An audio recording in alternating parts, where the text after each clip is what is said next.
Money is just like everything else. Its value depends on its supply, how much there is, and its demand, how much people want it. Governments can create money at any time. Usually, central banks meet every few months to decide whether to adjust the money supply. But if a situation seems urgent, they can ramp things up immediately, as we recently saw during the coronavirus crisis. Bitcoin, on the other hand, doesn't have banks, or boards, or anyone in charge. So how then does it decide how much money to print? Through a process known as halving. Back in 2008, Satoshi Nakamoto, the creator of Bitcoin, had an idea. What if you took humans out of the financial equation entirely and created new money on a schedule that would last more than 100 years? It would be boring, predictable, and let people trust the system since they could make very long-term plans, with confidence and without the need to worry about sudden or unexpected changes.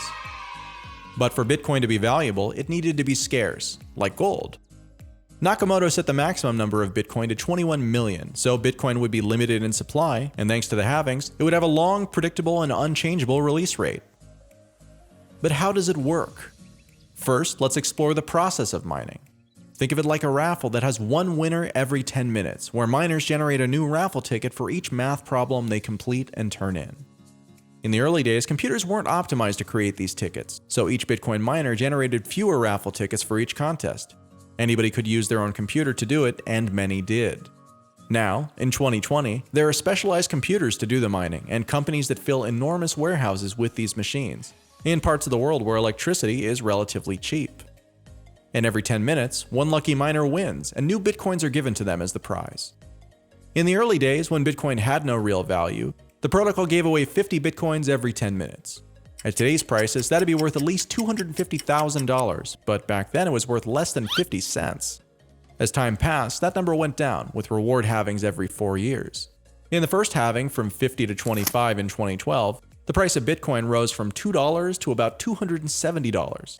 In 2016, it rose to about $700 and kept increasing until the Great Bubble of 2017 and 2018. The next halving, to 6.25 Bitcoin, may or may not show similar performance.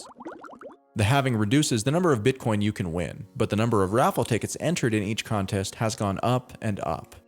For miners, it's worth playing the game because even as the number of Bitcoin has gone down, their value on the market has risen. So then, the halving is the slow, predictable, long-term process of reducing new Bitcoin given away on the path towards eventually not needing to create any new Bitcoin at all. Over the years, we've seen competition amongst miners go up and up, which attracts even more miners eager for a payday who make the Bitcoin network even more secure. How much higher could the price go after the next halving? Really, there's no telling.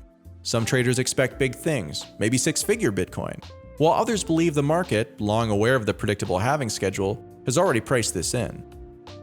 Another open question for the decades ahead is whether miners will have enough incentive to keep doing what they do as the every 10 minutes reward keeps tapering off. Remember, miners need to be paid. They're not running these expensive electricity-guzzling computers for their health after all. So unless the price of Bitcoin keeps rising, collecting fewer Bitcoins for their work means miners will have to demand ever higher transaction fees from users, and that could make the system more expensive for transferring value.